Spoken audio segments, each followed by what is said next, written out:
The year was 2022, but when I woke this morning, it was the 1st of January, 867. I am brought before the king, Burgred Bjornredson of Mercia, having found myself not far from my home in the West Riding. Fortunately, I am found by Mercian soldiers before I am found by those of the Jarl of Jorvik, Jarl Halfdan Whiteshirt. Despite not speaking his language, nor he speaking mine, I am able to convince King Burgred that I might be of some use to him, mostly through the flailing of arms and the waving at maps and pointing at troop placements, as King Burgred is currently in 2 wars against the invading sons of Ragnar Lothbrok, Halfdan Whiteshirt, and his brother, Ivar the Boneless. King Burgred has recently lost his lord in Lindsey, and, not really wanting to throw away another Anglo-Saxon life, and convinced that maybe I know something about troop movements and organisation based on my flailings and ramblings, he decides to put me in charge of his northern holdings, against all feasible logic. YouTube Wardog message over. Welcome guys to Crusader Kings 3. We are going to be doing something a little bit different on the channel today. We are going to be doing a Crusader Kings 3 playthrough, a roleplay playthrough. Now, this one's a little bit special because, at least for the beginning, it starts with a little bit of science fiction, but that will go away once we get into the game. This is our leader, our ruler, Earl Thomas of Lindsey, of House Bromhead. The family motto is "Look forward to go back," a motto that has been designed by Earl Thomas himself, as has his coat of arms, because Earl Thomas is me, literally supposed to be me. If I somehow fell through time, landed in 867 AD, and was given a fiefdom by King Burgred Bjornredson of Mercia. Now, the way I've done this, I've possibly made this far too hard for myself, and we will see, but I'll explain where I'm at. Basically, all of the stats, I took out all of the base for my character. My character has no base stats. The 2 in diplomacy, the 3 in stewardship, and the 5 in learning all come from my traits. Now, I did do the ruler designer, and I'm not playing in Iron Man mode, but I tried to only come up with 3 of the personality traits because that's what usually characters in the game get. So I've gone with just. I do personally have quite a strong sense of justice. I've gone with honest. I do prefer truth and sincerity amongst things. And I've gone with cynical purely because there is no atheism in the game to speak of. I'm not actually a Catholic. I was christened as a Protestant, but I'm an atheist really. There is no Protestantism either, as far as I could find in the ruler designer.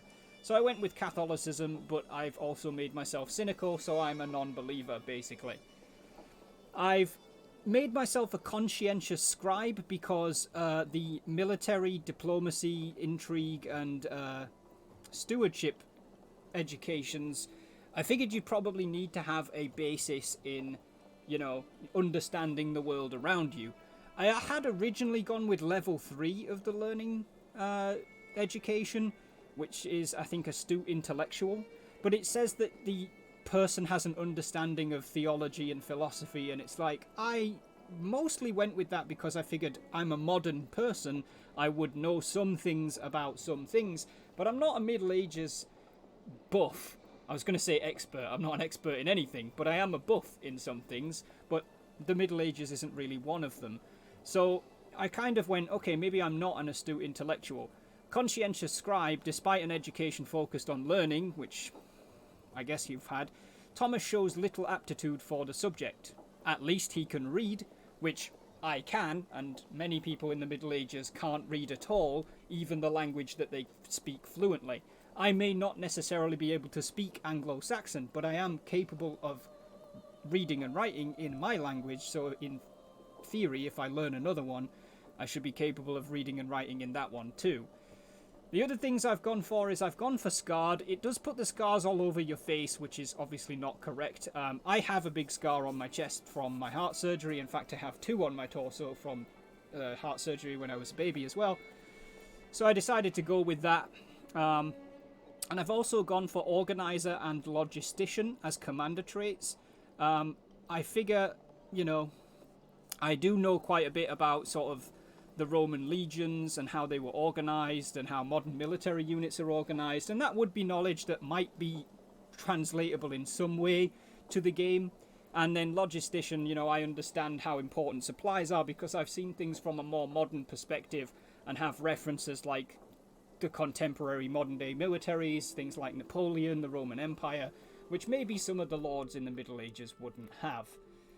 Now, I'm strongly considering just ending this video shortly here and not playing very much because, unfortunately, Mercia, Wessex, East Anglia and Northumbria all start off in 2 separate wars combined against Jorvik and Suthriar, the 2 sons of Ivar, no, not Ivar, the 2 sons of Ragnar Lothbrok.